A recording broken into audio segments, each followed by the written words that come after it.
देखो rolling friction, वो frictional force जो एक दो सरफेस के बीच में कांटेक्ट में होने पर रोल कर रहा है। The frictional force that exist between the two surfaces when a body rolls over the other. जब एक बॉडी दूसरे बॉडी के ऊपर जब रोलिंग कर रहा है, रोल कर रहा है, तो उस फ्रिक्शन को हम लोग कहेंगे rolling friction. For the two given surface the rolling friction is always less than the sliding friction. For the two surface, the rolling friction is always less than the sliding friction. Here we can say that the rolling friction is always less than the sliding friction. मतलब rolling friction हर समय कम रहेगा sliding friction से comparison में, ठीक है। अब देखो, and sliding friction is less than the static friction. मतलब क्या कहना चाह रहा है, देखो यहाँ पे rolling friction कम रहेगा सबसे, rolling friction। उसके बाद कौन सा रहेगा, स्लाइडिंग। स्लाइडिंग के बाद कौन सा रहेगा, लिमिटिंग। मतलब सबसे ज्यादा वैल्यू किसकी रहेगी, स्टैटिक फ्रिक्शन की। स्टैटिक फ्रिक्शन की सबसे ज़्यादा रहेगी, समझे। स्टैटिक फ्रिक्शन की सबसे वैल्यू ज़्यादा रहेगी, बात यही कर रहा है। Sliding friction is less than the static friction. When a steel ball rolls over the steel surface the rolling friction is nearly 1/100 of the sliding friction. आपको भी एक स्टील बॉल जब रोल कर रहा है स्टील के सरफेस पर, तो 1/100 होगी उसकी स्लाइडिंग फ्रिक्शन, ठीक है। इसीलिए बॉल बेरिंग और सिलेंडर बेरिंग में हम लोग जो थे, क्वेश्चन ये है पीछे, ये देखो, ये क्वेश्चन भी है। This is why ball bearings और cylinder bearings are used in machine in place of shaft और स्लीव अरेंजमेंट। इसलिए हम लोग बॉल बेरिंग का प्रयोग करते हैं, क्योंकि रोलिंग फ्रिक्शन सबसे कम फ्रिक्शन लगता है। इसलिए तुम लोग देखता होगा रेलगाड़ी पे रोलिंग टाइप का रहता है होगा, इसी वजह से, यही कारण है कि उसमें फ्रिक्शन कम लगता है। How is rolling friction caused, rolling friction कैसे लगता है, देखते हैं उसके कारण क्या क्या है। The roller of the wheel changes the shape of the surface on which it is rolling causes the depression due to its weight. अब रोलिंग फ्रिक्शन में रोल कर रहा है तो उसकी वजह से वो डिप्रेस होगा अपनी बॉडी के अनुसार, इसलिए उसकी वजह से फ्रिक्शन लग रहा है। कारण पहला ये है कि डिपेंड करता है उसके शेप ऑफ द सरफेस पे, ठीक है, जिस पे वो रोल कर रहा है। अब देखो दूसरा, during this process the roller of the wheel itself gets its shape changed.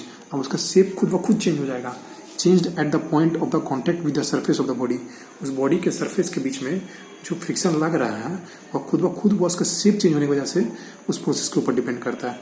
अब due to the above change a kind of inclined plane is formed in the direction of the motion of the roller of the wheel, thus a force is required to overcome the temporary but continuously forward moving inclined plane. ये change ही इस बात को बतला रहा है, inclined plane पे जितने भी रोलिंग सरफेस होते हैं, ये इंक्लाइंड प्लेन पे उस पर जो होते हैं फोर्स टेम्पररी लगते हैं लेकिन कंटिन्यूअसली लगते हैं।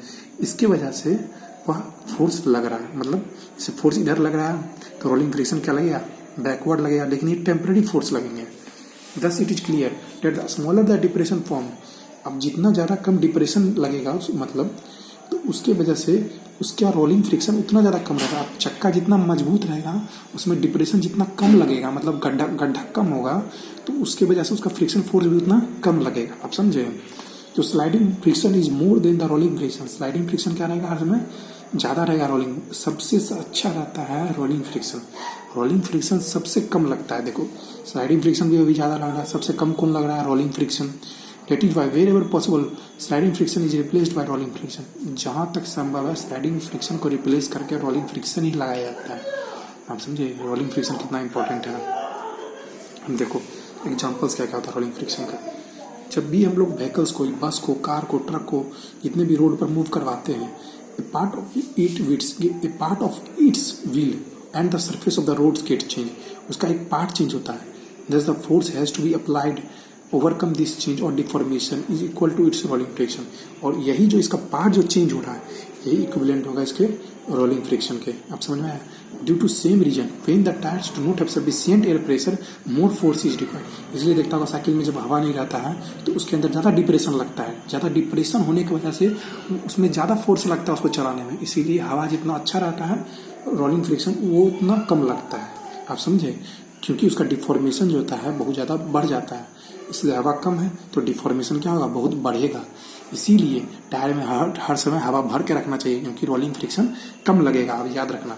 Hence while the tyres are very heavily inflated the deformation produce is very small. इसीलिए टायर्स में भर के रखना पड़ता है हवा, क्योंकि उसमें डिफॉर्मेशन बहुत ही कम, छोटा लगे और रोलिंग फ्रिक्शन कम लगे। आप समझे। Hence the rolling friction decreases. अब रेलवे ट्रैक में देखते हो स्टील का इसलिए लगाया जाता है क्योंकि उसमें डिफॉर्मेशन होता ही नहीं है। मतलब डिफॉर्मेशन तो समझ रहे हो, मतलब डिफॉर्म मतलब डी मतलब नहीं बनना, फॉर्मेशन मतलब चक्का का टूटना, मतलब चक्का का डिफॉर्म नहीं होना, शेप चेंज नहीं होना चाहिए। आप समझे, शेप उसका चेंज नहीं होना चाहिए। इसलिए ट्रेन में देखते होंगे स्टील का दिया था, क्योंकि स्टील का डिफॉर्मेशन फोर्स बहुत कम लगेगा, डिफॉर्म चेंज ही नहीं होगा, से वेट बहुत अच्छा से मेजर कर लेगा, अच्छा से भार को उठा लेगा। इसीलिए due to this small rolling friction the train runs heavy very fast. इसीलिए रोलिंग फ्रिक्शन का क्या रहेगा, कम रहेगा स्टील का। स्टील में क्योंकि स्टील का बना हुआ है, स्टील का लोहा का बना हुआ है, उसका डिफॉर्मेशन बहुत ही कम रहेगा, तो उस वजह से ट्रेन बहुत ही तेज चलेगा। क्योंकि ट्रेन बना रहा था स्टील का लोहा का बना हुआ, तो डिफॉर्म बहुत कम होगा, टूटेगा नहीं आसानी से, तो इसलिए उसका फ्रिक्शनल फोर्स क्या लगेगा, कम लगेगा, तो आसानी से तेजी से चलता है रेलगाड़ी।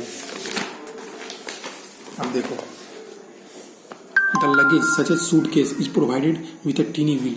अब देखो लगेज को देखते हो कि सूटकेस को, वो उसमें भी टीनी व्हील लगाया जाता है, क्योंकि रोलिंग फ्रिक्शन लगेगा तो आसानी से चलेगा। रोलर स्केट्स में देखते हो कि उसमें भी टीनी व्हील लगाया जाता है ताकि वह तेजी से चले, मोशन बहुत तेज रहे उसका। ठीक है। अब फ्रिक्शन इन लिक्विड और गैसेस, अब तुम लोग सिंपल सा बात है, जब एक सॉलिड के ऊपर तुम लोग लगा के देखे, मैंने सॉलिड मूव्स इन लिक्विड और gases the surface of solid experience friction. अब सॉलिड का सरफेस क्या कर रहा है, फ्रिक्शन को एक्सपीरियंस कर रहा है। Hence liquid exert less pressure as compare to the gases and gases exert less force as friction compare to the solid.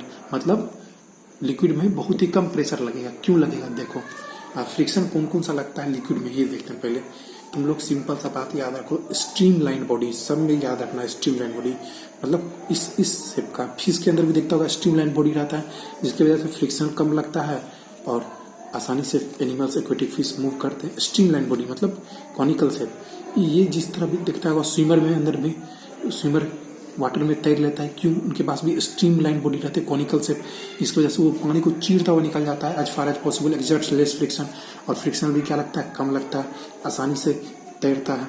आप शिप में भी देख लो, इसमें भी स्ट्रीम लाइन बॉडी रहेगा, क्योंकि फ्रिक्शन क्या लगाना है, कम लगाना है। बोटमैन में भी देख लो, उसमें भी देखो कहीं लिखा होगा stream line bodies. boatman moves his oars in his reverse direction as approaching close to the shore.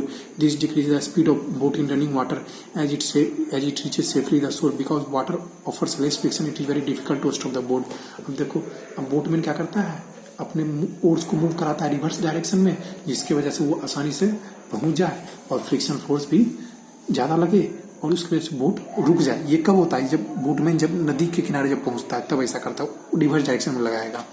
अब बिग शिप और इंजन जो होते हैं वो भी इसी तरह रुकते हैं। Big ship and their fire engine move in reverse direction to slow down as the water offers very less friction, क्योंकि वाटर बहुत फ्रिक्शन कम अप्लाई करेगा, इसलिए उसको रिवर्स डायरेक्शन में लगाते हैं ताकि वो बिग शिप और इंजन रुक जाए वहाँ पे। ठीक है। अब फ्रिक्शनल ड्यू टू एयर, अब एयर में मतलब सिंपल सा बात है, इसमें तुमको बस यही चीज़ जानना है, कुछ नहीं। Stream line body, stream line body रहेगा तो फ्रिक्शन कम लगेगा और आसानी से कोई भी चीज़ में आसानी से मूव करेगा। मिनिमम फ्रिक्शन लगेगा तो आसानी से बॉडी किसी भी शिप का, बोट का मूव करेगा। अब देखो friction due to air, air में कैसा फ्रिक्शन लगता है। एयर में हम लोग देखेंगे friction due to air is very small, hence we hardly feel. Friction force जो एयर में लगता है वो हम लोग हार्डली फील कर पाते हैं। The smaller surface area experience less force और फ्रिक्शन। अब जितना सरफेस एरिया छोटा रहेगा फ्रिक्शन फोर्स उतना ही कम लगेगा।